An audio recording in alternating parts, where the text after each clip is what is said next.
Il est extrêmement important de se rendre compte à quel point le ministère et celui qui l'exerce sont un. Ils sont inséparables l'un de l'autre. C'est là une des pierres angulaires de cette deuxième épître aux Corinthiens. La valeur du ministère ne dépassera jamais celle du ministre. Tant vaut l'homme dans ce qu'il est en lui-même, tant vaut le ministère. Aussi cette lettre aux Corinthiens qui donne tant de place à cette question de ministère a-t-elle un caractère autobiographique très prononcé. On plonge entre les lignes dans la vie intérieure du service de Dieu. Son histoire intime transparaît là, et il n'hésite pas à nous montrer qu'après tout, le ministère n'est qu'une expression de ce que nous sommes, dans notre vie privée et dans notre communion secrète avec Dieu, là où le regard des hommes ne pénètre pas. Le serviteur de Dieu ne peut être dans l'exercice de son ministère que ce qu'il est devant Dieu dans ses rapports personnels avec lui. Le ministère et le ministre sont aussi solidaires l'un de l'autre que la chaîne et la trame d'une étoffe. L'un est la réalisation pratique de ce qui a lieu en secret dans la vie spirituelle de l'autre. Sur ce terrain-là, nous laissons loin derrière nous cette conception du ministère qui s'inspire de considérations professionnelles et se traduit par l'entrée dans la carrière pastorale de tel ou tel candidat au saint ministère. Dans tout ce que le Nouveau Testament a à nous dire du service de Dieu, il n'y a rien qui éveille la moindre idée d'une profession ou d'une carrière. Ce n'est pas quelque chose qu'on embrasse ou dans lequel on vous installe à un moment donné. C'est l'expression spontanée de la vie intérieure et des relations personnelles avec Dieu.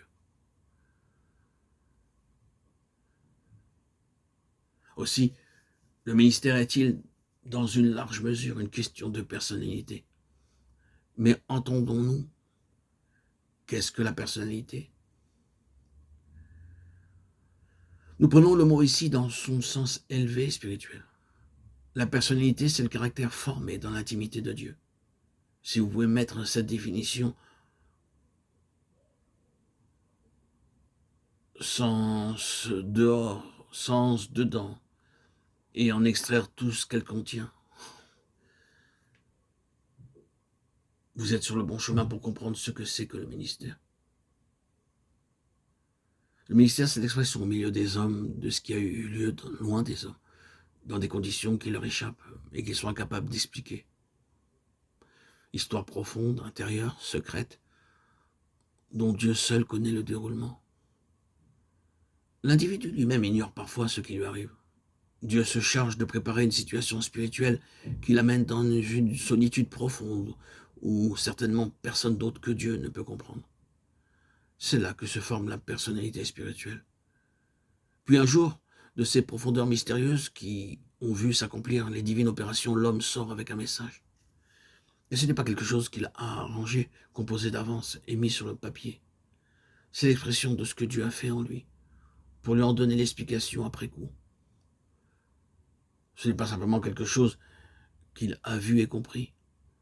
Dieu a commencé par le réaliser en lui. Ensuite, il lui a montré ce qu'il a fait. Et il lui a fait comprendre. Et c'est cela qui constitue le message. C'est quand vous avez traversé cette passe que Dieu commence à vous interpréter ce qui s'est accompli. Et quand vous sortez de là, vous êtes dépositaire d'un témoignage expérimental. Le Seigneur Jésus lui-même a connu cette expérience.